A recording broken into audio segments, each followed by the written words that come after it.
चुनांचे यहां इसी मरकज में मेरे पास एक वफद आया,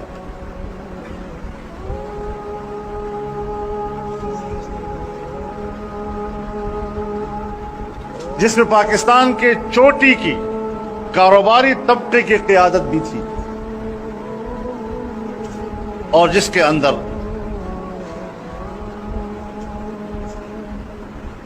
मुझे कुछ लोग एस्टेब्लिशमेंट के नुमाइंदे भी नजर आ रहे थे।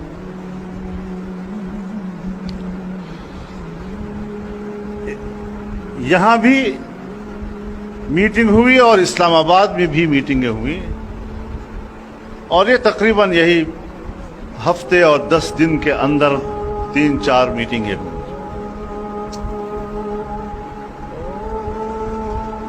उनका इसरार था कि मैं अपना मौक़िफ़ नरम करूं। उनका यह ख्याल था कि मैं शायद कहीं इक़्तिदार में शेयर का तलबगार हूं और इस हवाले से मुझे आमादा किया जाए एक अच्छा शेयर मुझे देने की। तो मैंने उन पर वाज़ेह किया कि शायद आप मुझे समझे नहीं।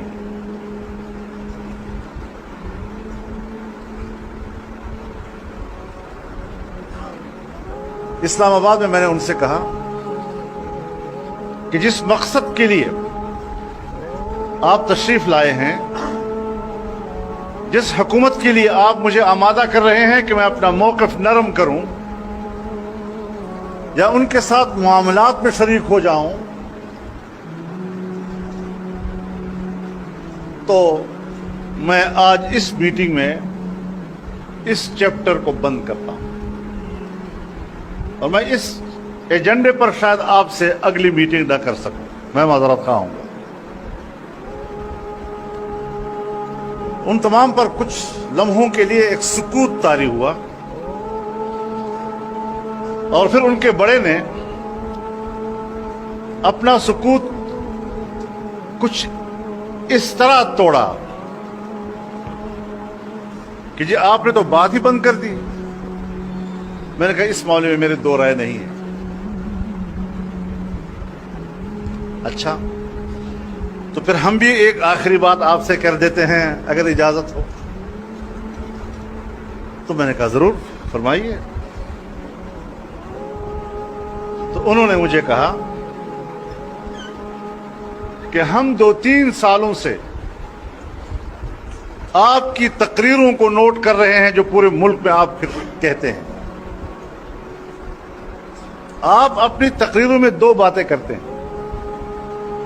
एक ये कि ये यहूदी एजेंट है और दूसरा ये कि जंग तहजीबों की है और ये मगरबी तहजीब के नुमाइंदे। तो फिर मुझसे पूछा कि हमने गलत तो नोट नहीं किया। मैंने कहा आपने बिल्कुल सही नोट किया है, मैंने यही 2 बातें। तो उनके बड़े का जवाब था कि आपने दोनों बातें सही कही हैं,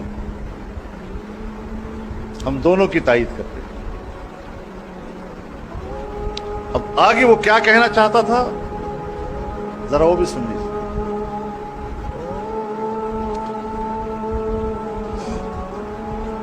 कि दुनिया में बहरहाल जंग मईशत की होती है और दुनिया की मईशत यहूदियों के कब्जे में है।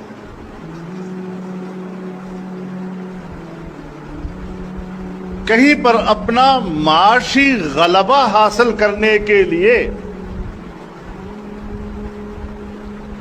उस मुआशरे की तहजीब को शिकस्त देने होती है। सो हमने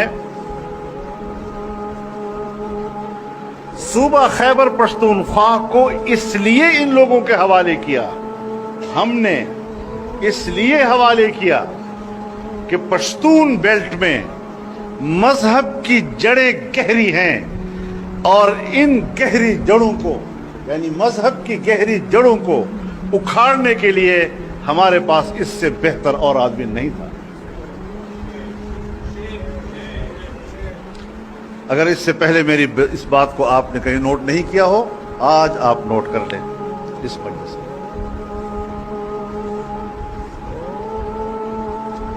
अगली बात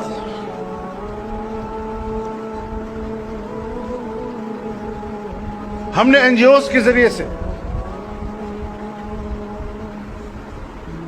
इस सूबे में 15 साल काम किया है ताकि नई नस्ल को हम मजहब से दूर कर दें। और हमने ग्राउंड के ऊपर पैसे वाला तबका पैदा कर लिया।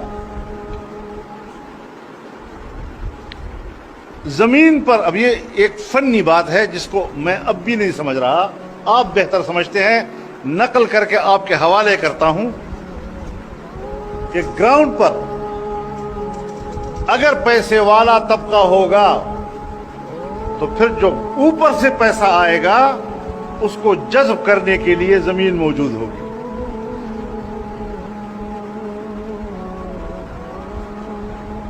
लिहाजा अब बाहर से पैसा आएगा और बहुत ज्यादा पैसा आएगा और गली कूचे तक जाएगा और आपकी मस्जिद तक और मस्जिद के मौलवी तक जाएगा। और मुझे मुखातब करके कहा, मौलाना साहब फिर उस वक्त तुम तन्हा रह जाओगे, तुम्हारा मौलवी भी आपके साथ नहीं होगा।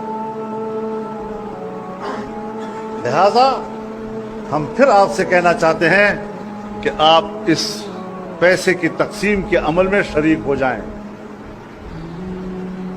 अब पूरे इस फलसफे को समझने की कोशिश कीजिए कि क्या कहा जा रहा है। और मुझे कहा कि इतना हमने यहां पर एक पैसे वाला तबका पैदा किया है कि आज जब सिंगापुर, जापान और चीन को फ्लाइटें जाती हैं तो उसमें 80% ताजर आपके सूबे का होता है। ये बिला वजह नहीं हुआ। पैसा आएगा, गली कूचे तक जाएगा, तुम्हारी मस्जिद तक और उसकी इमाम तक जाएगा और तुम तन्हा रह जाओगे। तो मैंने कहा कि ये हम पे छोड़े, हम तन्हा रहेंगे या नहीं रहेंगे। और कोई 2 महीने के बाद फिर मुझे फोन किया कि पैसा आ गया है और गालिबन पहला किस्त 300 अरब डॉलर का था और उसके बाद दूसरी किस्त गालिबन 200 अरब डॉलर की थी। स्टर्लिंग पाउंड्स में पैसा आया और फिर फोन किया कि पैसा आ गया है। हम फिर एक बार आपसे कहते हैं कि आप इस अमल में शरीक हो जाएं। मैंने कहा नहीं होगा।